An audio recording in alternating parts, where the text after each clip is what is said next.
Good morning, mga bata. Good morning, teacher. Maaari ba kayong tumayo? At maaari ko ba kapuntahin sa unahan si Rachel para mag-lead ng prayer?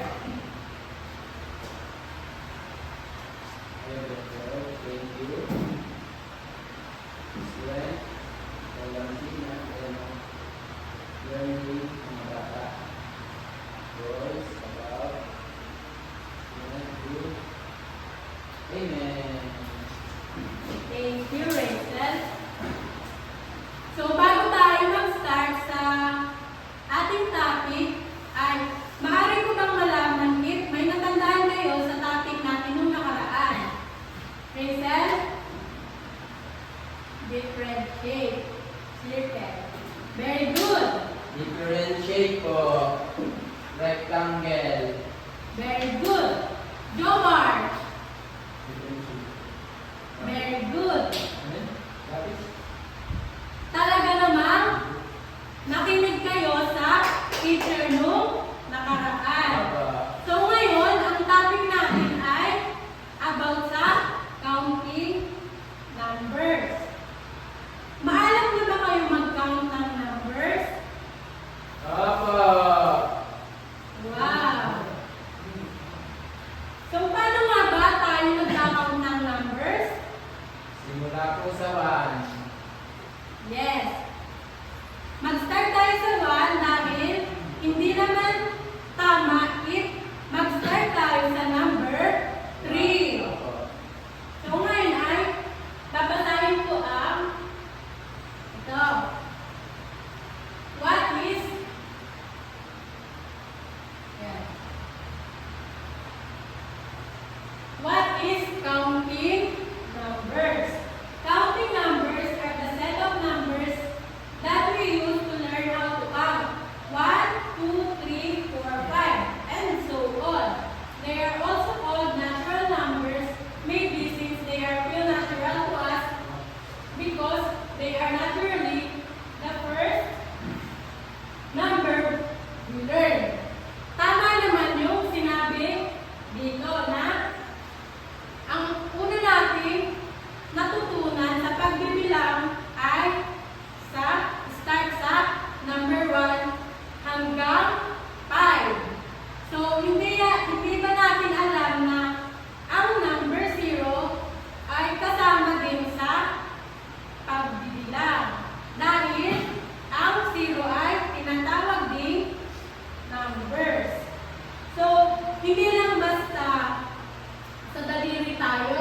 Hindi lang basta sa daliri tayo mag-count. Maraming bagay ang pwedeng gamitin para makapag-count tayo. Magbigay nga kayo ng example or ng bagay para gamitin natin sa pagka-count. Herbert. Flowers. Oh, teachers. Very good. Tama ang sinabi niya. Flowers daw. May iba pa ba? Rizal. Trees. Very good. Dahil nga, marami ang mga puno ay pwede natin gamitin para makapagbilang tayo. Jomar. Ball? Tama. Pag marami kang bola,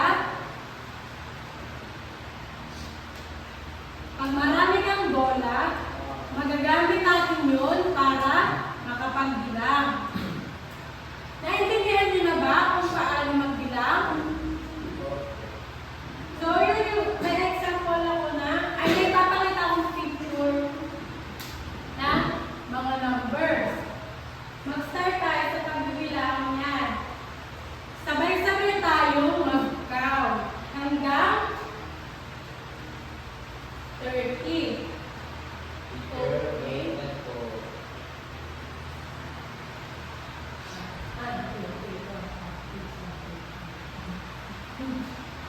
Okay, mag-start na tayo.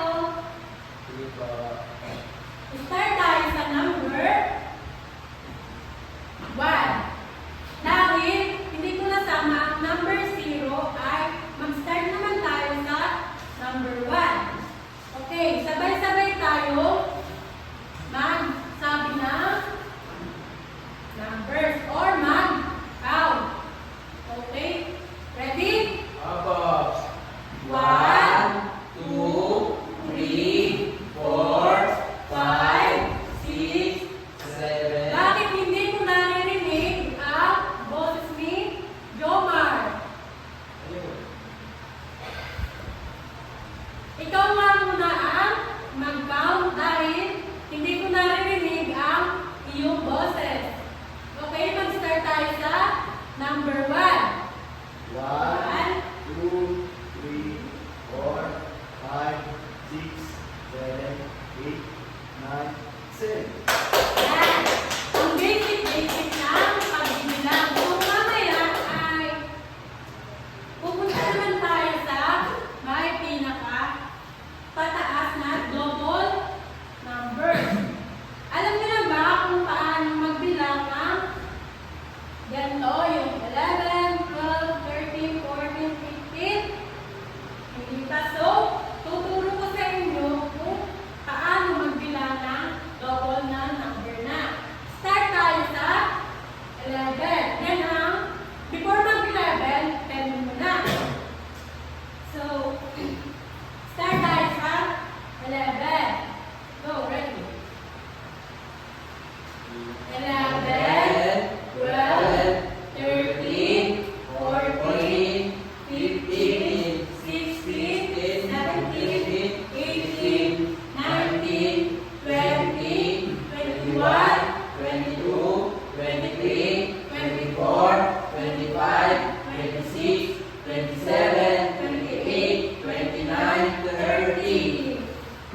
Yan.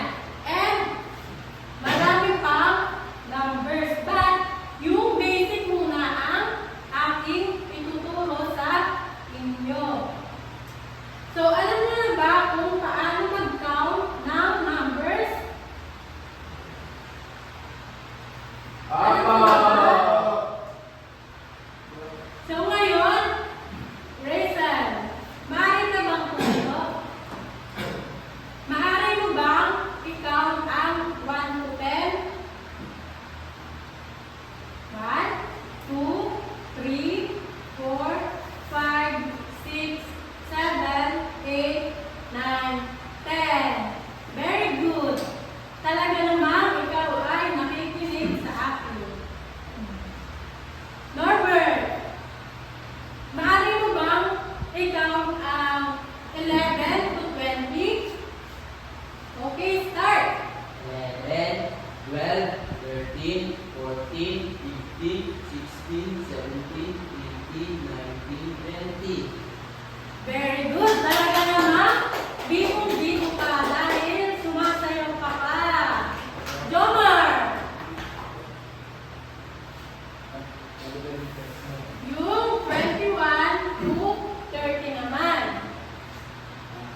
21, 22, 23, 24, 25, 26, 27, 28, 29, 30. Talaga naman, buhay na buhay ang mga estudyante ko. Talaga namang nakikinig kayo sa akin. So ngayon, may ibibigay ako sa inyo activity. Ay, before pala yung activity ay, gusto niyo ba maglaro? Opo. So ngayon, maghanap kayo ng mga objects na makakatulong sa inyo para makapag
Papel. Yan, napakaraming Plastic. pen. Maaari mo ba gamitin yan para makapag-count ka? Opo. Sige, gamitin mo para sa pagbibilang. 1, 2, 3, 4, 5, 6, 7, 8, 9, 10, 11, 12, 13. Wow, talaga naman, natuto ka sa pinuno ni teacher. So, maaari ka na umupo. Very good ka. Ito ka na. So, next ay si Norbert. Maaari ka bang pumunta dito sa unahan? Good. Maaari mo bang bilangin ang nakuha mo? Start. 1, 2, 3, 4, 5, 6, 7, 8, 9, 10, 11, 12, 13, 14, 15, 16, 17, 19. Bago ko umupo ay maaari mo bang sabihin kung ano pong object na to? Ano po, ginagamit po ito ng nanay ko Para saan? sa paglilinis po. Very good. Okay, maupo ka na. Ang last ay si Rachel. Ano ang nakita mo? 2, 3, 4, 6, 7, 8, 9, 8. Mali pala ang pagka-counting teacher. So, very good. Maupo ka na. Thank you. So, talaga naman, naintindihan nyo ang itinuro ko. So, review muna tayo bago tayo pumunta sa activity. So, saan nga ba dapat mag-start ang pagbibilang? 1, Saan dapat mag-start ang pagkakount ng number? 1, Isa. Yes, tama. Ang start ng pagbibilang ay sa number 1. Talaga naman, naunawaan nyo ang itinuro. So, may bibigay ako papel sa inyo. Ito. Bibigyan ko kayo ito. Then, sasagutan nyo. Naintindihan ba? Opo. Yan. Yan. Yan. Before kayo magsagot ay makinig muna kayo sa instruction ko. So, ang gagawin nyo dyan, di ba? Pero na ako. Di ba? Nakita nyo yung may number sa loob ng clouds. Sa ulap. So, yan.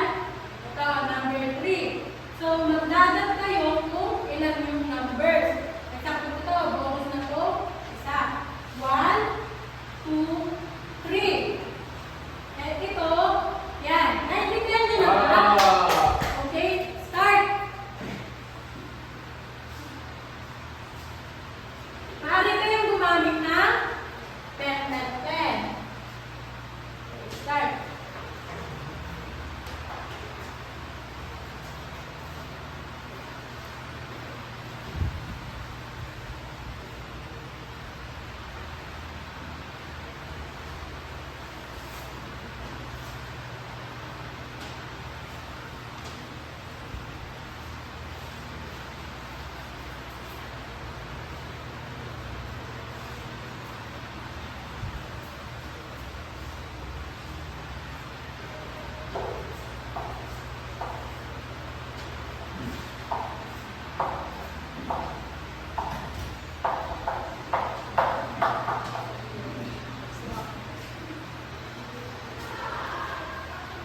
Tapos na po. I-wait natin ang iyong mga kaklase. Ang sipag naman ni Jomar.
In